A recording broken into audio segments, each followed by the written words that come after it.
Cunnisty, how are ye? Welcome to another special podcast. I had been kind of tentatively starting to call these the isolation sessions, but having thought about it a little bit, we're going to think of these as the connection sessions, because we're physically isolating, but socially we're connecting in all kinds of different ways. So what you're about to hear is a story that was recorded live in Whelans in February 2020, and the storytellers are Rue O'Shea and Aaron Hegarty. And the story you're going to hear is a nice, long, continuous tale. So settle in, grab a cup of tea, and I'll be back with you after this story. The Táin Beau Fliadas, also known as the Mayo Táin. Enjoy.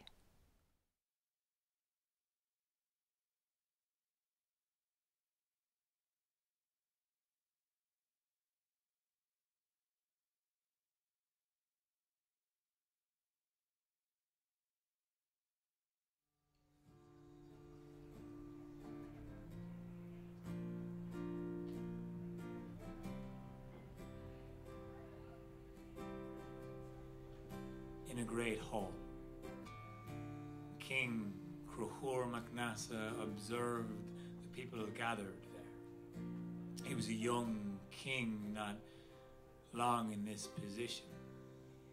His mother, Ailsa, had married Fergus MacRoy.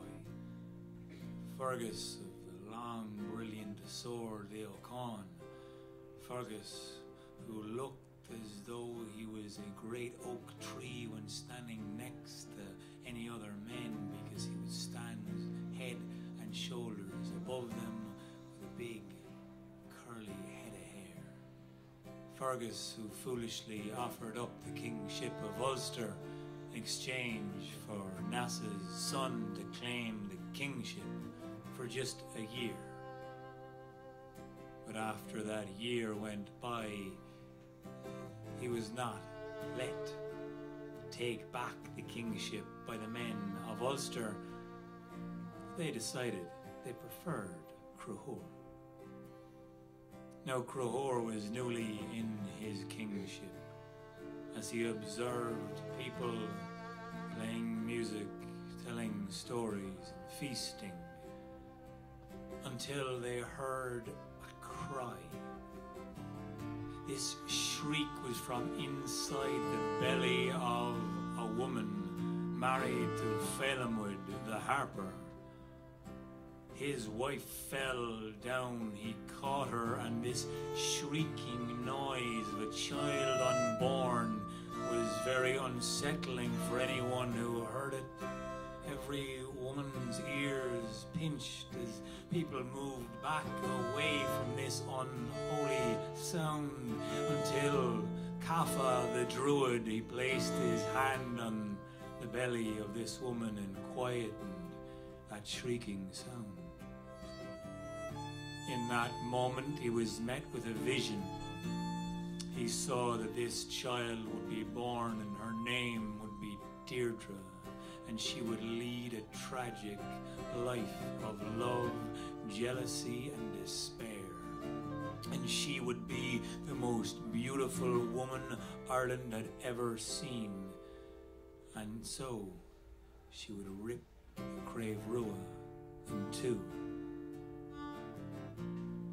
Now when everyone in the hall heard that the great fighting faction, the Red Branch, the Crave Rua, would be destroyed and ripped in two, all because of this unborn child, they demanded she be killed while still inside the belly of her mother.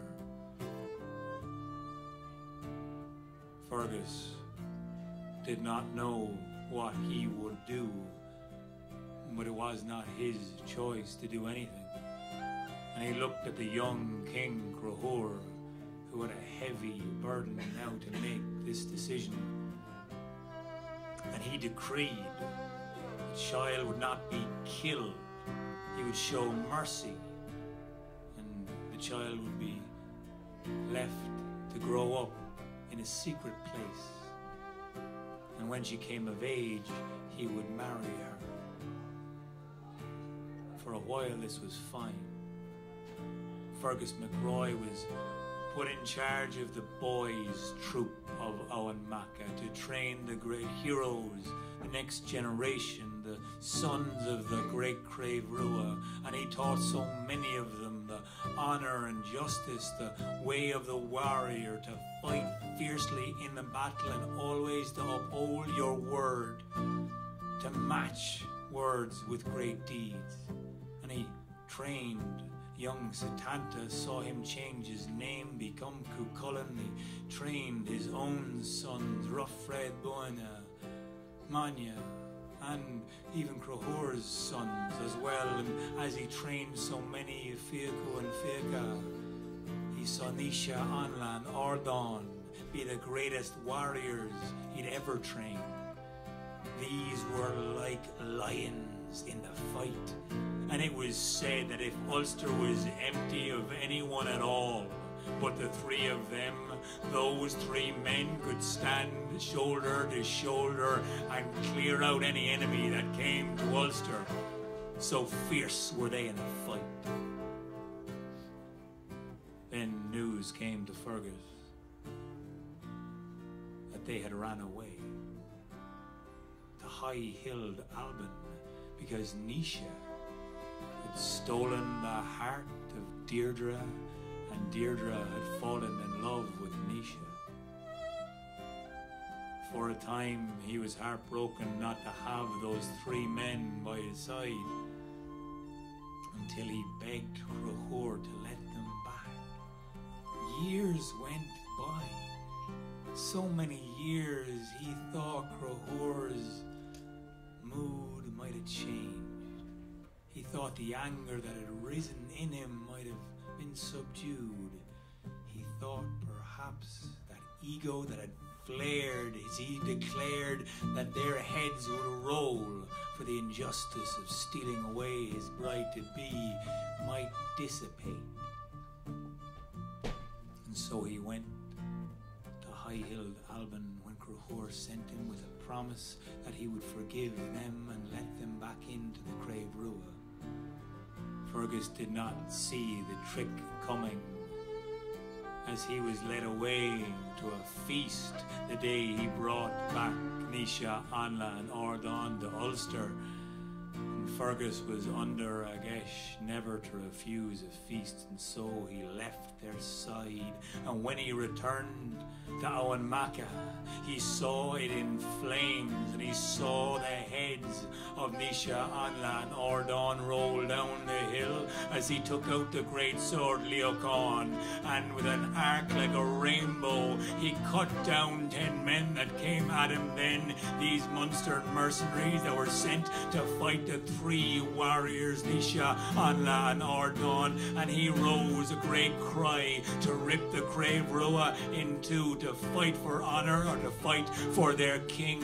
And those, they stood next door to each other, and they glared, and a deadly fight ensued as brother against brother, comrade against comrade fought for the fight that was either for Fergus's side or for Crohor's. And when the sun set on that bloody day, when more blood ran down the hills of Owen Maca than had been beating in the hearts of the men who had heard the prophecy of Deirdre, of the sorrows, he left. Fergus left Ulster with half of the Crave Rua. Deirdre, she ended her life by dashing her head off a cliff. That was the end of her sorrowful life. But Fergus swore he would take vengeance on Crohor in a day to come, a battle that was not yet fought. In the meantime, he would go to his worst enemy, or his greatest enemy. He went to Connacht. He went to Queen Maeve of Cruachan, Queen Maeve of Cruachan was only delighted to hear about all this mad stuff going down in Ulster. Ulster ripping itself apart and everything falling apart over some good-looking young one. It's brilliant news to her ears. And Fergus MacRoy's reputation preceded him. And Queen Maeve had heard all about Fergus MacRoy, and she was only delighted that this manly tower of man strength was coming along to her kingdom. Fergus had a reputation as being a bit of a womanizer. Maeve had a reputation of having a sexual appetite to match his. In fact, it was said about Maeve that she needed 30 men in one day, each waiting at the door, one after the other, to keep her satisfied.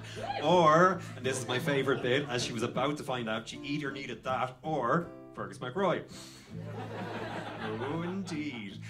And so she invited Mr. Fergus MacRoy and his big sword right into her bedchambers. And they had a great time for themselves. They were having such a good time that Maeve forgot all about her husband, Ailill MacMurtough, who wasn't in the best of humour while this was going on.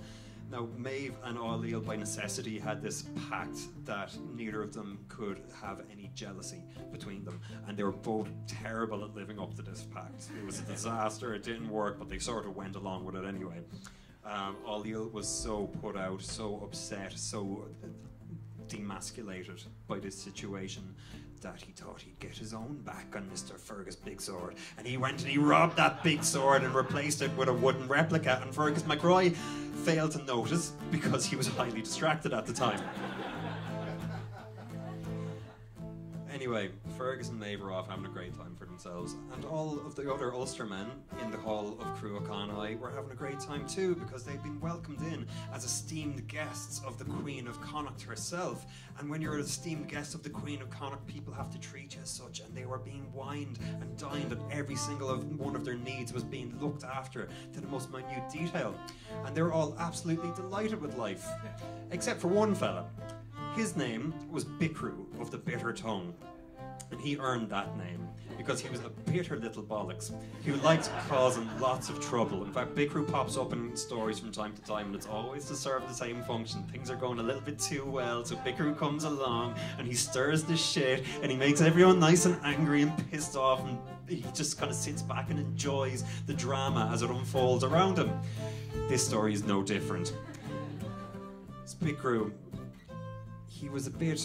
everyone was a bit too happy for him in the hall of Cruachan, so he had to do something about it. He was starting to get a bit antsy.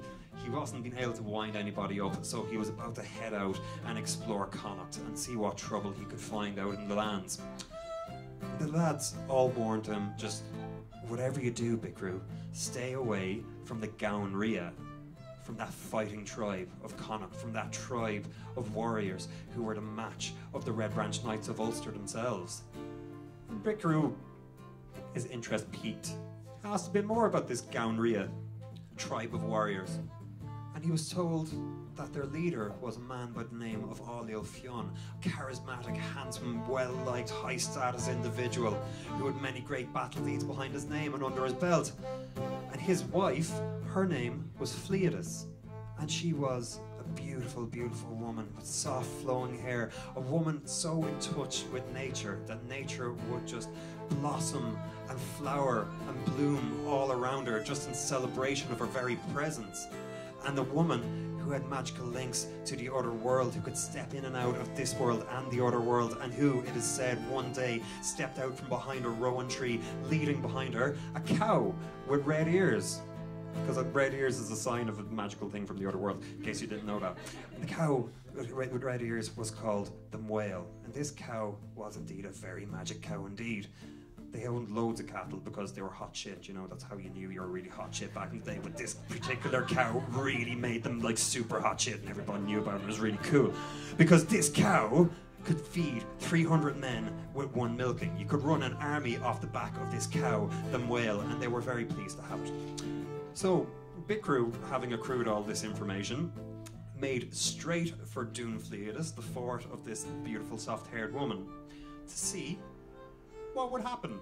And he went up there and he banged on the door, and she let him in, slightly wary at first, but when she found out that he was a guest of Queen Maeve herself, she rose to the occasion in an appropriate manner, and she invited him in, and she fed him, and she spoke to him at length. And Bicrew was telling her all about what had happened in Ulster and how Fergus MacRoy had led this band of exiles down to Connacht. And the moment Fergus's name was mentioned, there was a bit of a shift in Fliadas' personality. It's like she started to blush a little bit, and Bicrew wasn't the man to notice to let these sort of cues just slip by him. He noticed, and he lit on it, and he pressed her for information, and she eventually blushingly admitted to him that she'd heard all about Fergus, and she'd always had a bit of a thing for him, and that she used to, in fact, write him love letters every month back in the day when she was a younger lady. And Bicrew said, "Oh yeah, sorry, Fergus can't read, that's why he never wrote back to you." And she said, "Yeah, I wondered about that, alright. But is it true how gorgeous he is?" And Bicrew assured her that yes, he was indeed as absolutely gorgeous as she'd heard. And then Bicrew said, "Do you know who else I hear is absolutely gorgeous? Your husband, Ulster Fionn, that you're married to. Yeah, I hear he's a great lad altogether. God, you must love him. You must never have eyes for any other man at all. I hear he's great." And she only blushed more furiously. Bicrew eventually took his leave with a little smirk on his face, and he headed back to Cruachan. And he went straight up to Fergus MacRoy and told him about this amazing Fliadas, of the beautiful soft flowing hair, this lady so in touch with nature, this lady, the owner of the Whale, that famous cow that they'd all heard about, who could feed 300 men in one milking, and how she was gorgeous altogether. Queen Maeve overheard this, because Bicrew made sure to say it loud enough for Queen Maeve to overhear this. And Queen Maeve was no better with the old jealousy than her husband was. And she went up to Fergus MacRoy, and she said, you wouldn't be going and planning on meeting this Fliadas now, would you, Fergus? You're here as my guest, and I expect you to stay here as my guest, if you catch my drift." And Fergus absolutely assured her up and down, "Oh God, yeah, no, never. I know what the story is. Yeah, wouldn't dream of it now. So I wouldn't." Very next day, Fergus was completely gone. Out the door. Now he decided not to bring all of the Crave Rua with him, the exiles, just like maybe one or two. So now, just to avoid confusion, he brought another Fergus with him. And he wouldn't have to learn anyone's names, it was hard. And then his brother, Murdoch. So that was fine. The three of them set off. They look, we'll steal away. First light, set off for Dunfliadas. Now that was by Loch Carrowmore. It's a big lake in Connacht, and just north of Loch Carrowmore is Loch Con, where Ulster Fionn was housed and was home. And well, he was the leader of the Gowan Ria, which were to Connacht what the Crave Rua were to Ulster, and a fierce and deadly faction of fighters. And well, Fergus thought, we'll just go straight for Loch Carrowmore, see Fliadas, have a lovely time. The fact that she likes me already, sure, that's great, he thought, because, women who don't like you have to talk to them, and words are hard. Best of times. He preferred when he could just open his arms and let them jump on him. So he thought, belt off first, like what could possibly go wrong? And he belted up anyway, and he met a group of lads, now about 2/3 of the way there. They're nearly there, and a group of what had to be the Gowan Ria were coming towards him, led by Ulster Fionn. And Ulster Fionn said, "A lad with a bitter tongue told me that you're on your way to see my wife in Dunfliadas. Is this correct?" And now Fergus hadn't a subtle bone in his body, so he just said, "Aye." "Surely. Would that be okay?" "Not really." So he took out his sword, and the Gowan Ria went racing towards them. Then Fergus held up his hand and called for single combat at least, because they were completely outnumbered. This would be a slaughter. And so Ulster Fionn nodded and paced up and down and waited for Fergus to take out his sword and join him in the fight. And as Fergus MacRoy took out the great big beautiful sword, Leo Con, he looked at the wooden replica and saw, "Oh, fuck it anyway. And so he jumped behind other Fergus's shield, who was also standing beside his brother Murdoch, and they held up the great heavy shield as the rest of the Gownria jumped in and attacked with a flurry of swords and spears. They were going and they were ducking and darting and running behind great pillars and stones and trying to avoid all of the missiles that were being thrown at them as they were surely about to die.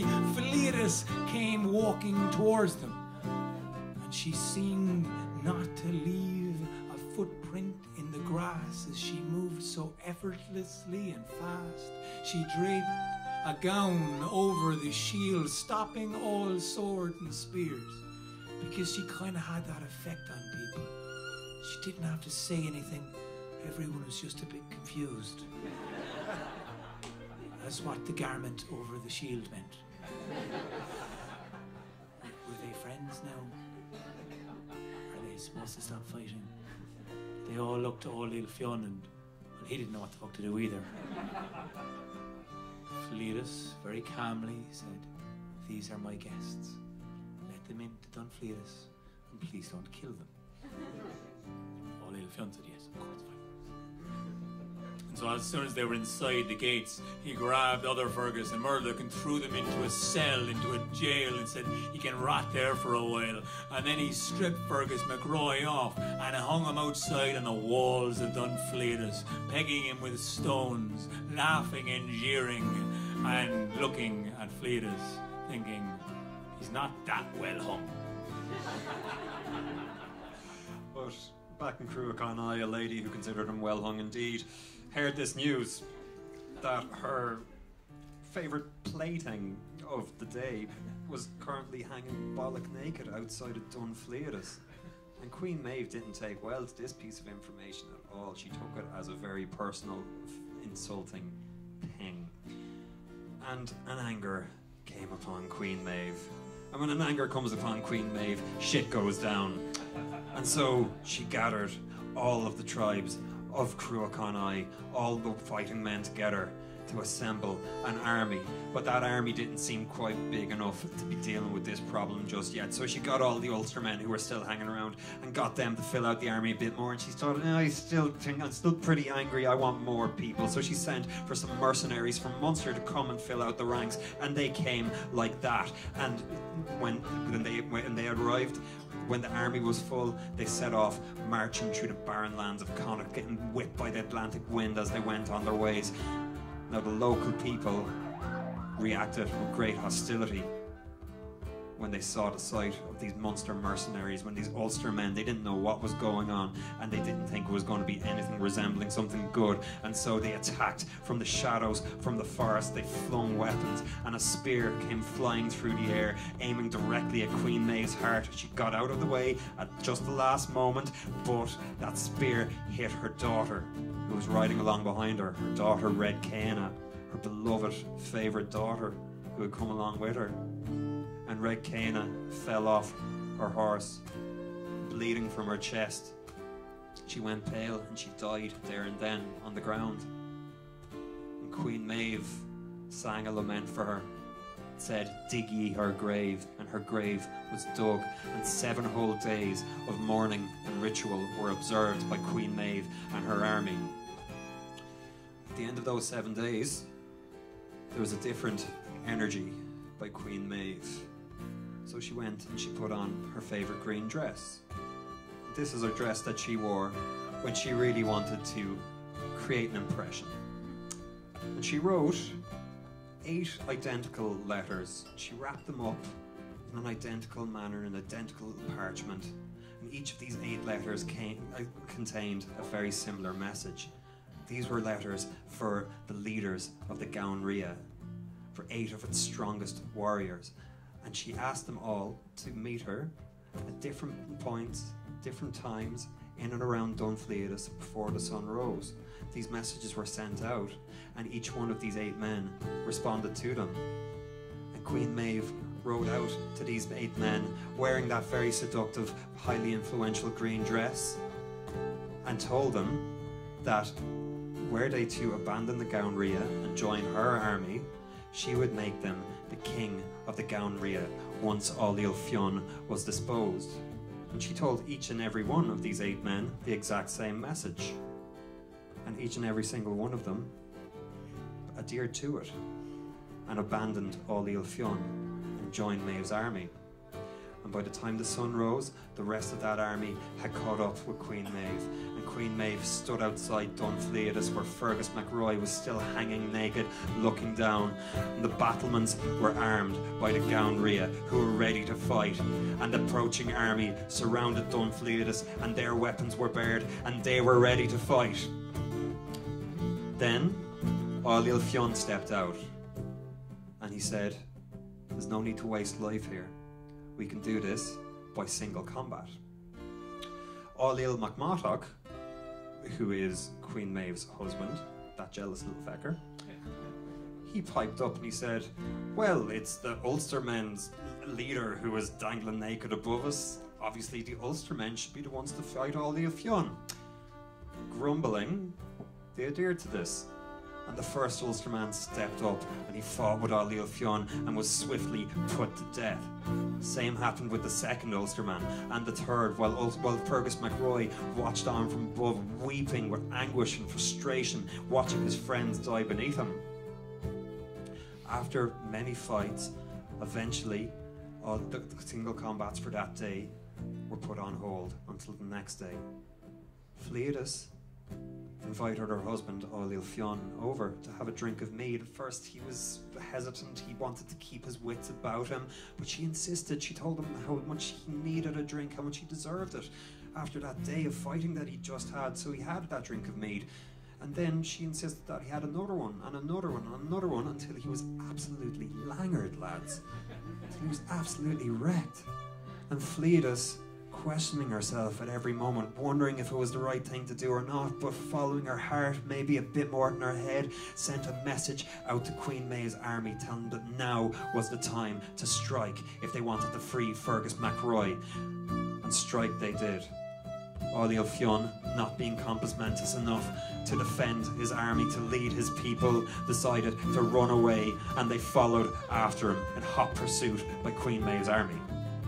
He was legging but legless, but he was running for the west coast, kind of zigzagging his way, and he sent a runner ahead of him because he was a lot faster and a lot more sober than him. And he said, "Go to Caertáin, get a boat ready, tell him to prepare. He's a friend of mine, we go back years. We used to visit each other from house to house.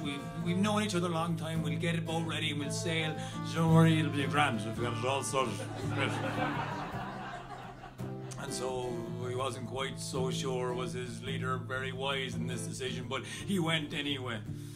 And so they ran out of breath, but you know, he was really dogged and determined, and I don't know, the sweat pouring out of him, it just seemed like he could go all night. Just maybe he had whiskey legs or something. So he ran to the coast and he got there and he was looking out at the boat that was prepared. The runner had done his job and he was waiting to jump on board. But as they got to the beach, Caertáin set sail before they got a chance to board.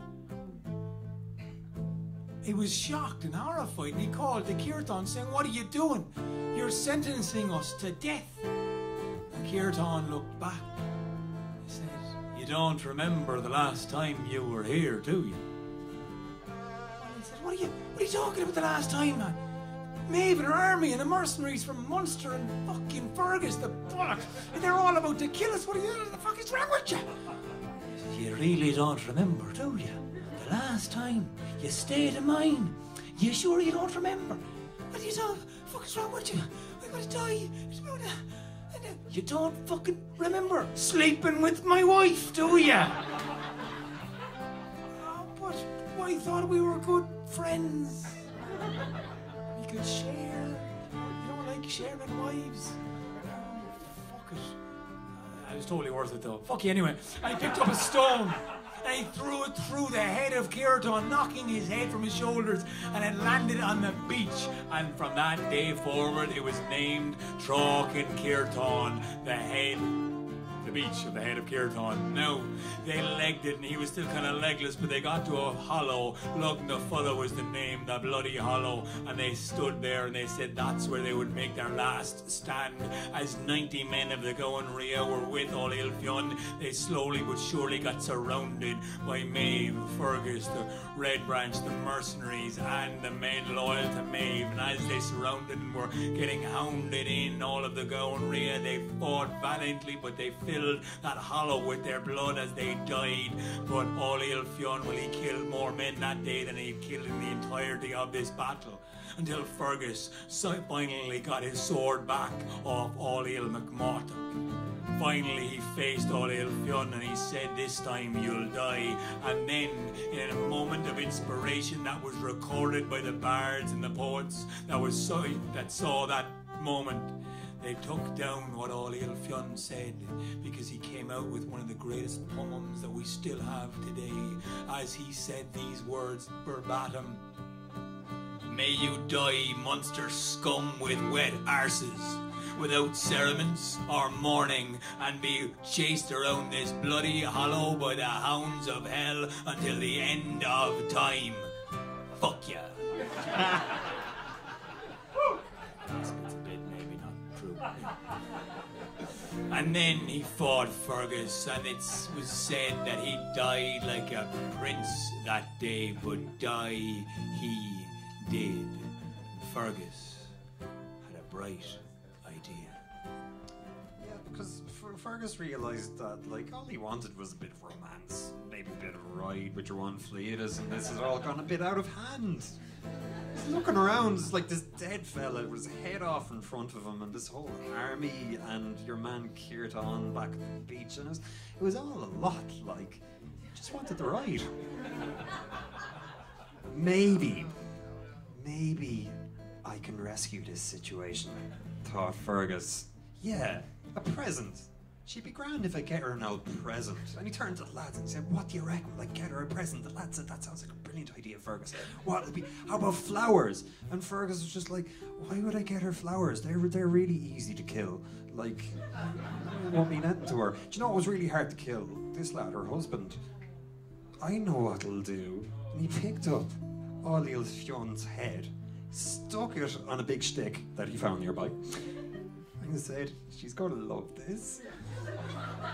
And they went back up to Don Fliadas, and Fliadas was waiting there. She was waiting for her man to return to her, but she kind of didn't know which man she was hoping for. And when the big, oaky, brawny figure of Fergus MacRoy appeared on the horizon, she assumed the worst for poor old All-Ilfionn, but her heart couldn't help but leap to her chest with joy.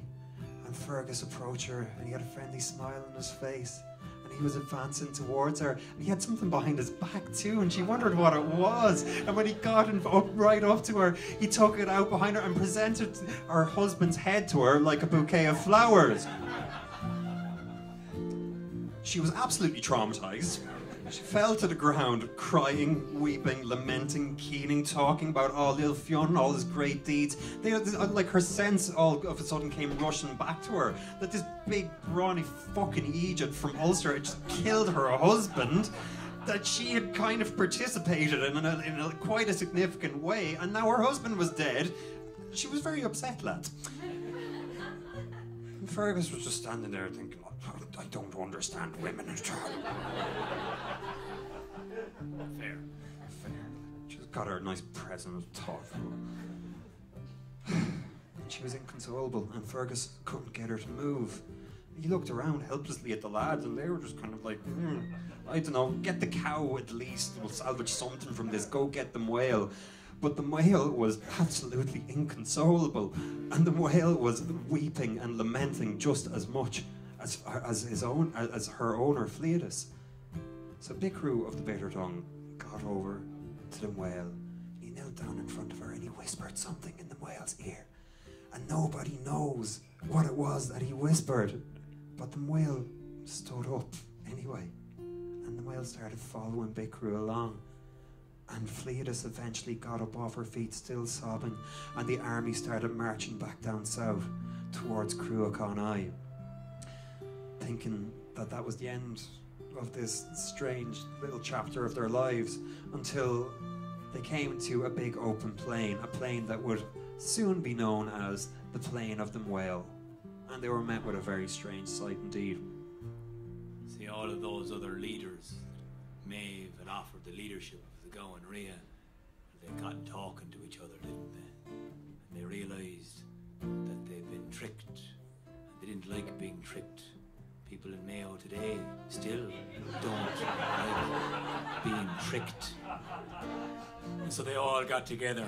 They all got their clothes off. They stood bollock naked on top of a pile of heads from every one of the men that had been killed up until that day, and mounted it and looked at it, holding up the head of Maeve's own daughter, calling for the attack, and a bloody slaughter was playing out on that plain that day. But Donald of Wither, the father of all Ilfionn, was running down to meet this battle because he had an army of wolfhounds that had been trained from being pups to go after blood, and when they smelt the blood on that battlefield, they went stir crazy. And when they saw the Munster men fighting, they ripped right through them, and those men may not have died around that bloody hollow, but every one of those Munster men died with wet arses, being torn apart by those devilish hounds from hell. And every one of those hounds was in the spell of that fierce and deadly fight as Fergus McRoy fought with the Crave Rua against the Gowan Ria. The fight was terrible, and he faced Donald of Widya. He killed him until Murdoch the Stutterer, the son of all Ilfionn, well, he called out a brilliant battle cry, and everyone came to him then, because they understood how hard it was for him to do that, and they stood with him. And they were really inspired by his attempt to make a really good speech, and so they went at it so hard, so fast, and so furiously that, according to the Mayo men, still to this day, the Gowan Ria beat Maeve back with those Munster scum and Fergus McRoy and all McMurdoch as they went scurrying away. They won back the Whale, and they won that day outright for all of Gowan Ria, for all of the West, for all of the men and women of Mayo. They won that day.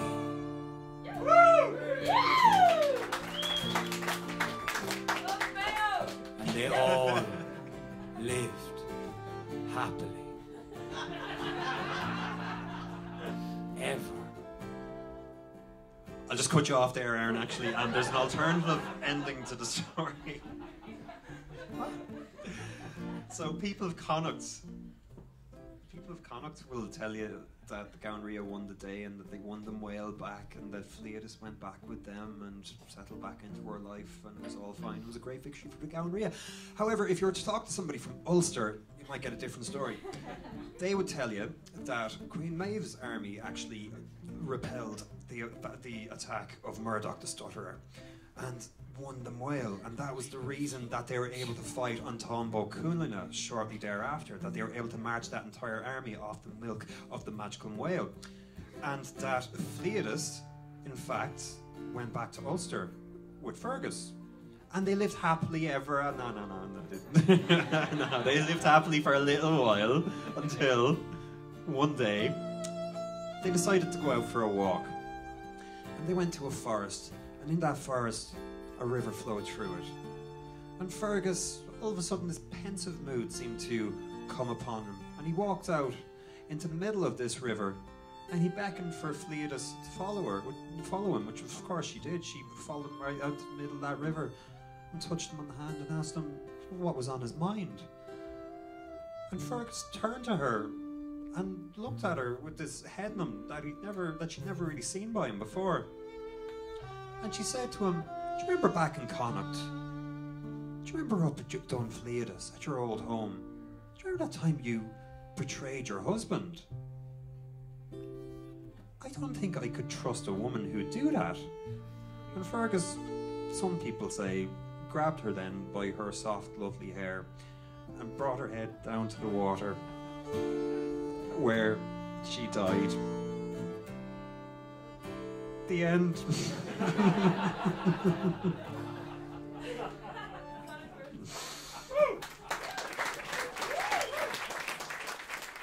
All right, welcome back. So that story was one that we came across a couple of years ago for February. We have a show in February that we usually call For the Love of Gods. And we had been telling stories like Diarmid and Grania or Deirdre of the Sorrows, which are the Irish love stories, and they're generally terribly tragic. And there's something in this one that's a little bit more, I think a little bit more lighthearted, although it's still quite gruesome. These are stories of people who, I think everybody in this is cheating on their spouse, which is just hilarious. And of course, Fliadas herself is a figure, like a lot of the female characters in Irish mythology, a figure that we don't know a huge amount about. She's said to have come from the other world, leading the Whale with her, this magical cow. And it's said that the Whale herself was the reason that Maeve was able to invade Ulster subsequently, because this cow was able to sustain her entire army, the milk from just this one incredible creature. Fliadas was also supposed to ride in a chariot that was pulled by wild deer, which is just a gorgeous image of a kind of a woodland goddess type person. And I always get the sense with these kinds of characters that there's probably a lot more to them. We've just let it slip away or lost it somehow, which is always a little bittersweet, because in one way it's sad that we've lost something that we once had, and in another way it leaves a space for us to fill in with our own imagination and our own intuition. And that's where I try and look at these things from, or that's the perspective that I try and take. So I hope you're all taking full advantage of whatever space is opening up for you at the moment. It's a strange shift. It's a strange time to be alive. But I think it's really important in all of this strangeness to keep our eyes on the possibilities and not on the fear. And to keep our eyes on what we can create and what we can do with this space. So, to those of you who are at home with families, to those of you who are at home alone, to those of you who don't have a safe space at home right now, I am sending out my voice to connect with you wherever you are. And with it, all my best wishes and all of my hope that we all find a greater potential and keep our eyes and our minds on the possibilities that are opening up in the midst of this crisis. This podcast is brought to you, produced and edited by Oisin Ryan. The story was by Rue O'Shea and Aaron Hegarty in Whelans. I'm Sarika Hegarty, and we are Candlelit Tales. If you like what you've heard tonight, if you'd like to support us, you can become a patron on Patreon. You can also find a link to give us a one-time donation on our website, candlelittales.ie /podcasts. Should be a button up there at the top of the page. And thank you for listening, because there's only one half of this connection that I can do, and the other half is you.